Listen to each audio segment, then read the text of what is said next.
No, sveika tauta, klāti ceturtdiena, un mēs, kā jau vienmēr, esam Subaru pasaulē. Šodien man radās doma, kāpēc cilvēki dalās divās atsevišķās grupās. Tie, kas saka, Subaru forever, nekad nemainīšu Subaru pret jebko citu.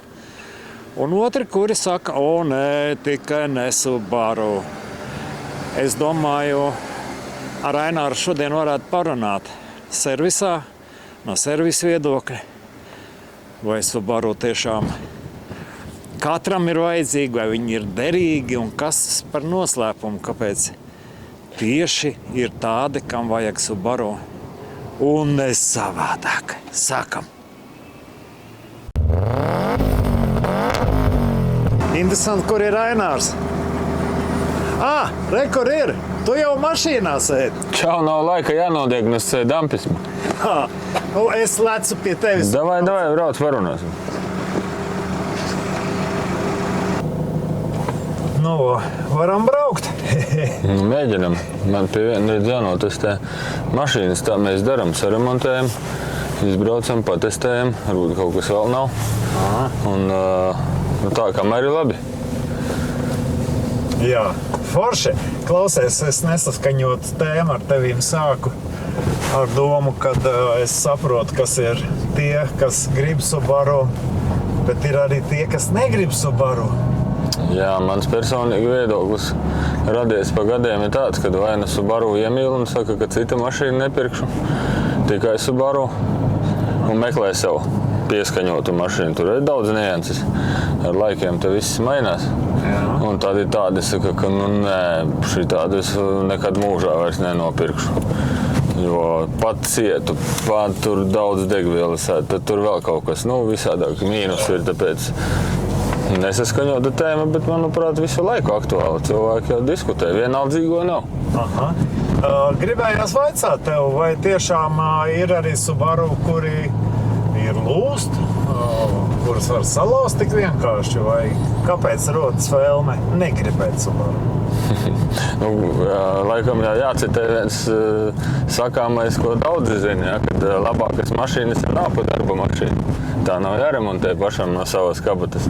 Nav jau neviena tā mašīna vispār, kura vispār nelūst. Tādu nav. Apkopis, jātaisa bremzes, jāmaina.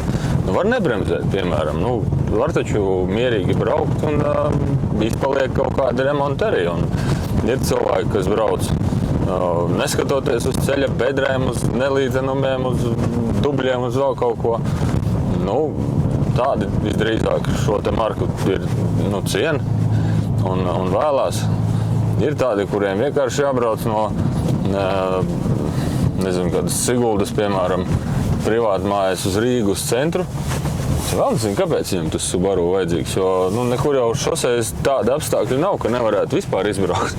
Ja mīl kaut kādu makšķerēšanu vai medības, ar tiem cilvēkiem var parunāt. Tiem arī cieņās Subaru, bet, protams, ir ļoti daudz mašīnu marku patreiz saradušos ar visu 4 riteņu piedziņu. Ir tikai runa par niansēm, kas kurā ir kāds pluss, kāds mīnus.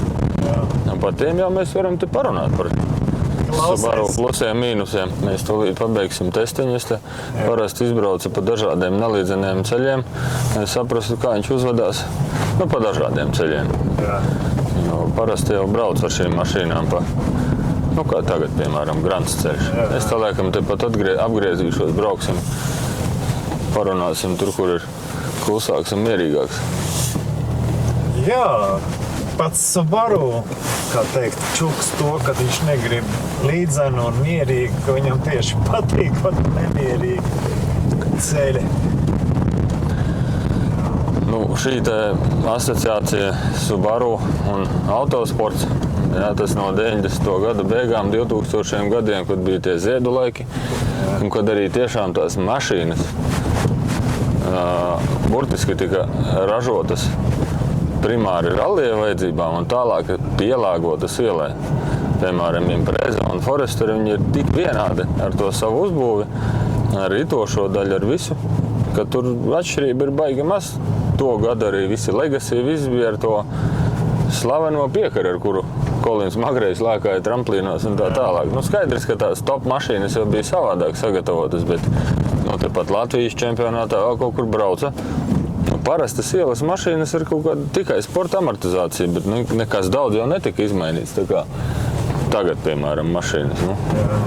Tie, kas sako autosportam, tak zina, ka nākamgad vispār sporta mašīnas tiks laikam burtiski ražotas uz vienu un tāpat rāmi, tikai liks iekšā savus mazglus un mēģinās pierādīt, kuram ir visjaudīgākais un labāk izsvarotais. Starp citu, Subaru viens no plusiem tieši.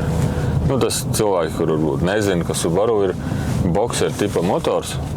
Tas nozīmē, ka nevis viņš stāv tā kā šitā mana roka, bet šādi guļ. Un viss tas smagums ir zemāk. Un uz tā rēķina viņš arī dabūna to savu stabilitāti uz ceļa, jo mums augstāk atrodas smaguma centrs, jo arī mašīna stabilāka vai nestabilāka no tā kļūst. Tā kā vienu plusu jau mēs atradām. Kas to saprot un sadzird, bet ja jau mierīgi brauc, tad tam nav nozīmes. Mierīgi braucot, tā mašīna brauks arī ar izsvarota vai neizsvarota brauks no punkta A uz punktu B vienādi. Es tieši apstājos uz zilo Veriksu. Tas būs mums laikam kaut kādā tuvāko mēnešu laikā viņam pārliksim stūri no Bardačaku uz pareizo pusi. Tas ir īsts Japāns.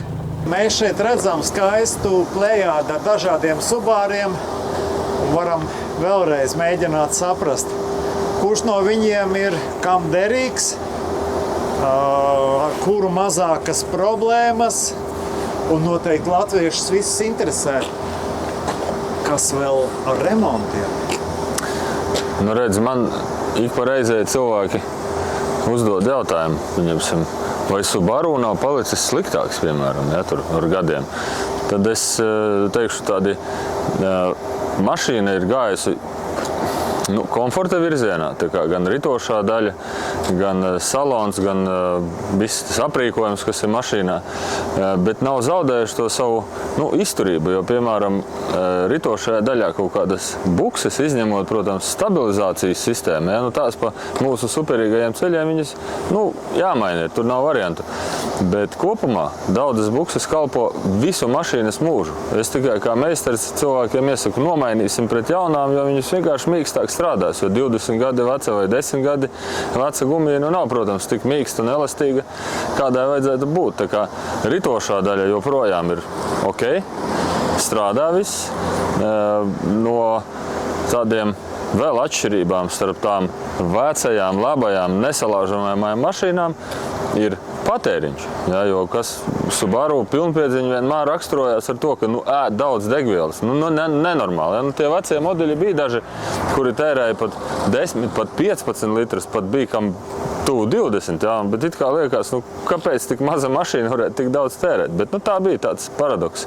Tad jaunās mašīnas vairs nav tik ēdelīgas un, protams, ka viņa būs salīdzinoša ar viena tilta piedziņu vai mazāku mašīnu, vienmēr tērēs vairāk degvielu, jo prasa tā pilnpiedziņa savu remonta ziņā. Nav neviena mašīna, kuru nebūtu jāremontē, bet kas ir raksturīgi Subaru markas mašīnām, kad ilgu laiku viņa nav jāremontē, tad vienā brīdī sakrājās tāds sarakstiņš, un tā ir tā nepatīkamā sadaļa, ja tu nopērci, piemēram, lietotu mašīnu, pat mazlietotu, 3 gadi, 5 gadi, un tas sarakstiņš ir tev nonācis rokā. Nevis iepriekšējais saimnieks, bet tev, piemēram, visi 4 gultņi.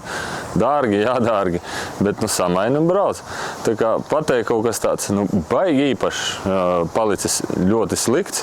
Nē, viņas viss joprojām ir izturīgas, brauc labi.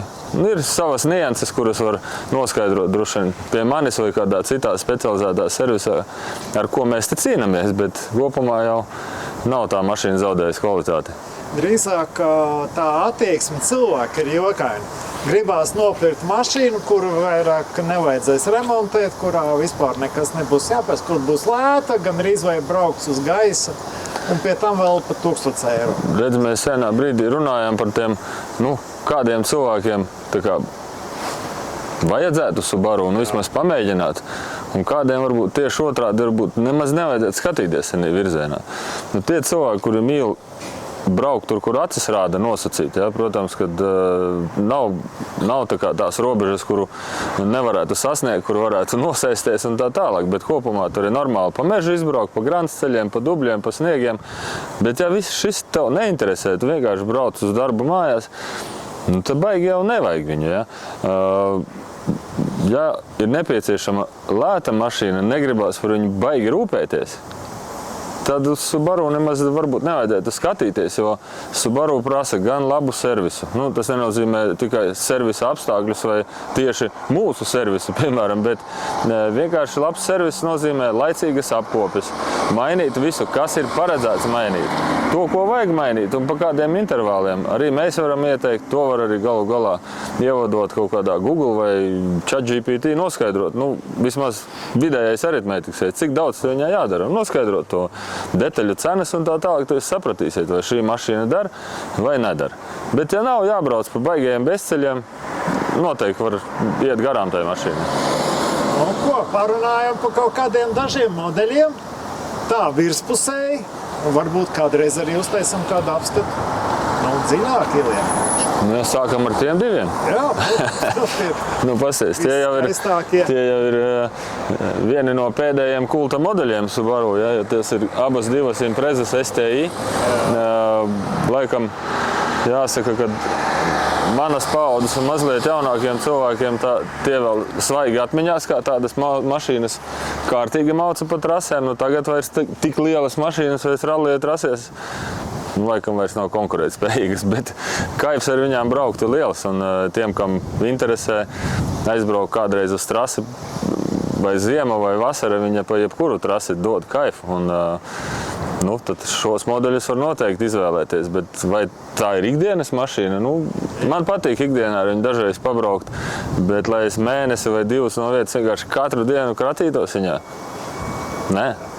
Es esmu pamanījis, ka tev ir daudz dažādu modeļu. Tu brauc ar Outbacku, bet labi, pēc kārtas mēs redzam Foresteru. Ja?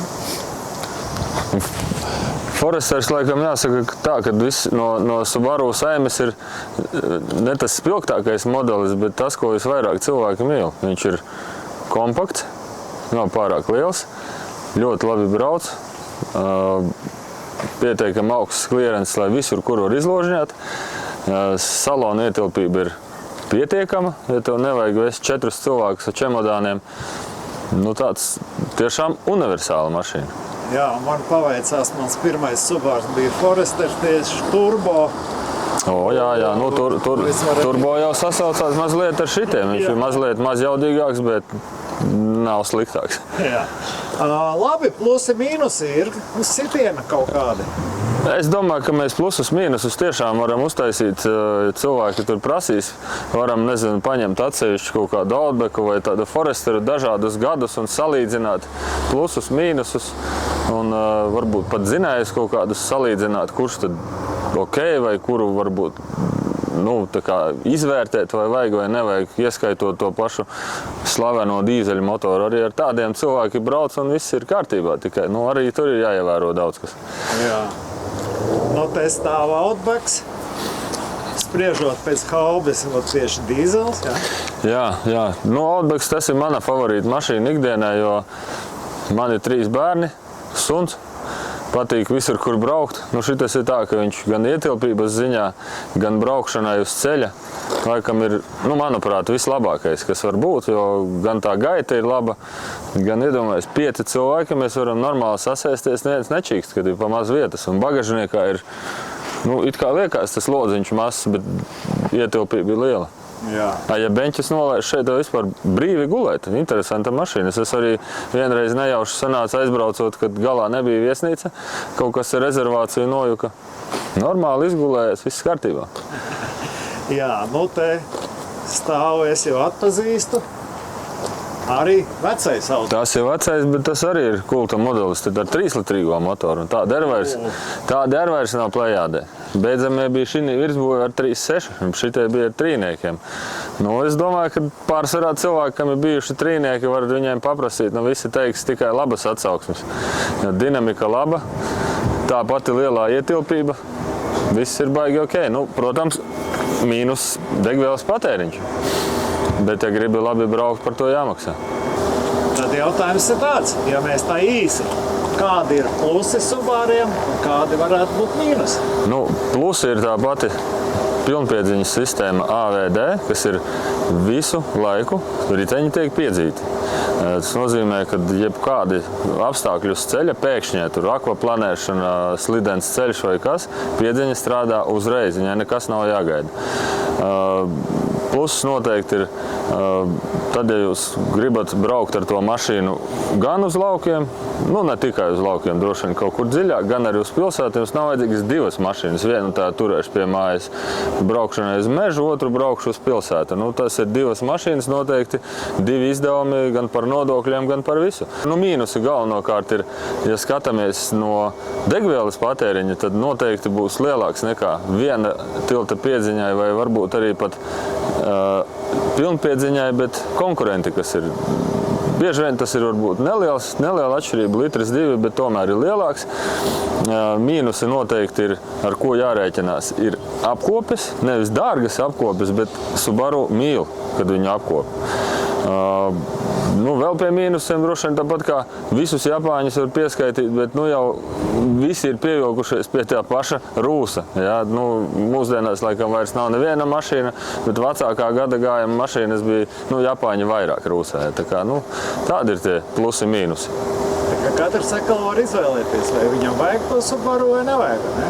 Noteikti var izvēlēties un noteikti var arī vienkārši piezvanīt uz servisu, pieteikt mašīnu, ja jūs esat nonākuši līdz Subaru, bet ja ir kaut kādas šaubas un gribās kaut ko salīdzināt, varam palīdzēt arī vismaz salīdzināt un varbūt kaut kādus plusus, mīnusus sarunā vēl atrast, kas konkrēti cilvēkam ir vajadzīgs. Un tas, kas grib džipu frakā, tā es to Subaru saucu, tas varētu arī painteresēties pie tevis, vai ne? Jo, kā es zinu, tev arī ir ko pārdot. Jā, tādas mašīnas mums visu laiku ir apritē, gan mūsu pašu, gan arī kāds klients saka, es gribu nomainīt mašīnu.